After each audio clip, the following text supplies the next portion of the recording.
Alto Hospicio, a city born from dust, rising from the Atacama Desert in Chile. Life here was a struggle, a constant battle against the harsh elements. People came seeking opportunity, a chance to build a better life. They found a city on the edge, clinging to the fringes of society. Julio Pérez Silva was one of them. He arrived in the late 1990s, a seemingly ordinary man trying to make his way. He became a taxi driver, a familiar face navigating the dusty streets. He was quiet, unassuming. He blended in, a ghost in the desert city. No one suspected the darkness he carried within. Julio was a man of routine.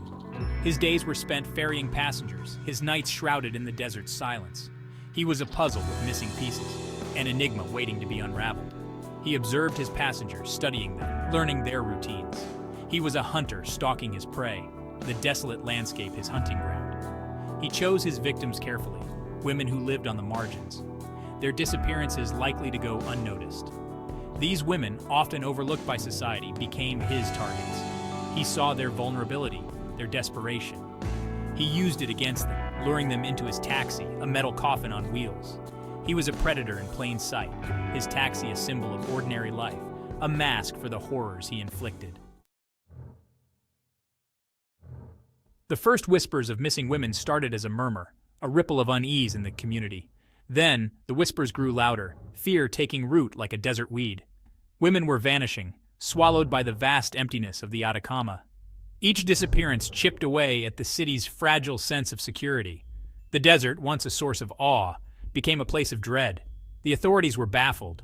The women seemed to vanish into thin air, leaving behind only unanswered questions and a community paralyzed by fear. The desert held its secrets close, the scorching sun bleaching away any trace of the missing souls. The disappearances followed a chilling pattern. Women, often last seen getting into a taxi, were gone. Their families left with only fading memories and the unbearable weight of uncertainty. As the disappearances continued, a climate of terror descended upon Alto Hospicio. Mothers clutched their daughters closer, fear etched into their faces. The once familiar streets became menacing, the shadows stretching longer with each passing day. The desert wind seemed to whisper the names of the missing, a haunting reminder of the darkness that had descended upon the city. The police intensified their investigation, desperate to find a lead, a thread that would unravel the mystery. They interviewed taxi drivers, combed through missing person reports, and searched the desolate outskirts of the city. But Julio, a ghost in the desert, remained invisible, his dark secret hidden beneath a veneer of normalcy. He continued to operate, his taxi a macabre symbol of the city's fear, his presence a chilling reminder of the vulnerability of their lives. The turning point came with a gruesome discovery. A shepherd, tending his flock in a remote area outside Alto Hospicio, stumbled upon a scene that would forever scar his memory. Bones, bleached white by the relentless sun, lay scattered on the desert floor, a testament to unspeakable horrors. The desolate landscape, once a backdrop for Julio's crimes, was about to expose its dark secret. The news of the discovery spread like wildfire through Alto Hospicio. Hope and dread intertwined.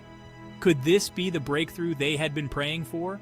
Or would it only deepen the mystery, confirming their worst fears? The remains were carefully collected, each bone a piece of a macabre puzzle the authorities were desperate to solve. The forensic experts worked tirelessly, painstakingly piecing together the fragments of lives lost. The desert, once an accomplice in concealing the truth, was now yielding its secrets.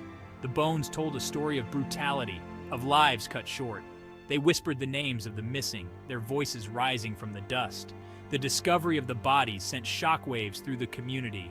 The realization that a monster had been living among them, hiding in plain sight, was a blow that shook them to their core. The desert, once a symbol of isolation, now connected the community in their collective grief and anger. The hunt for the killer intensified, fueled by a thirst for justice and a burning need to reclaim their city from the grip of fear. The breakthrough came when investigators discovered a chilling connection between several victims. They had all been passengers in Julio's taxi. The pieces of the puzzle were falling into place, revealing the horrifying truth.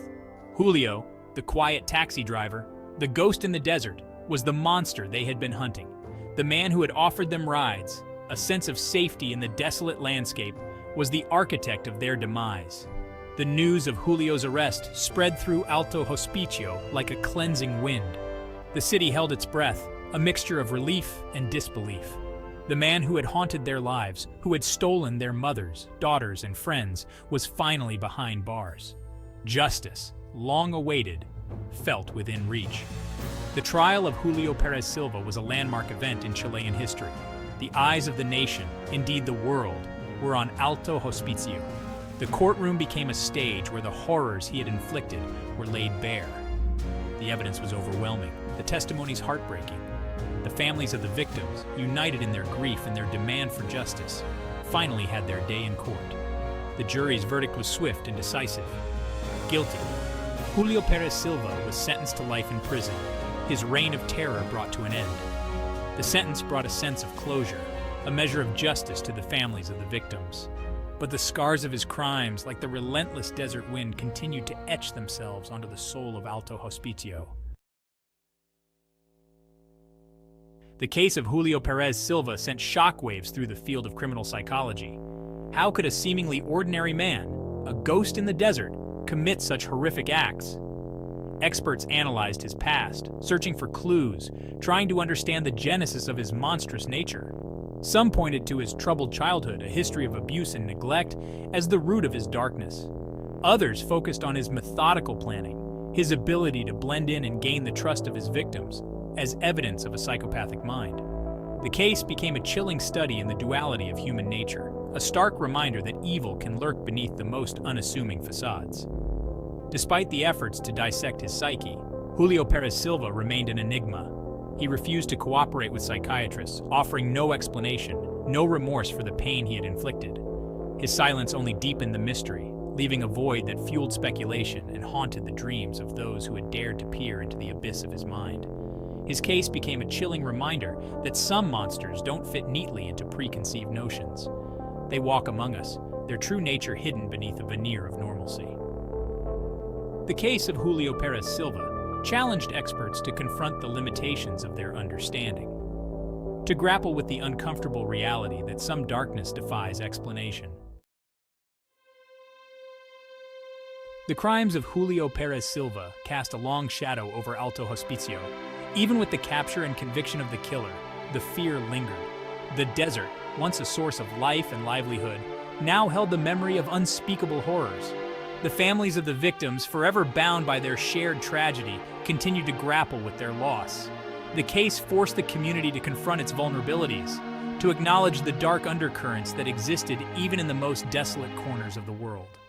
It highlighted the importance of vigilance, of looking out for one another, of refusing to let fear paralyze them. In the aftermath of the tragedy, Alto Hospicio began the long process of healing.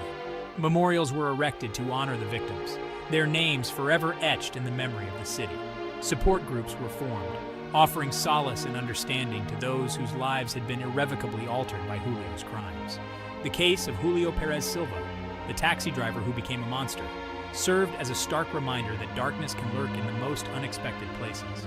It underscored the importance of community, of vigilance, and of never forgetting the lives lost to the shadows of the Atacama Desert.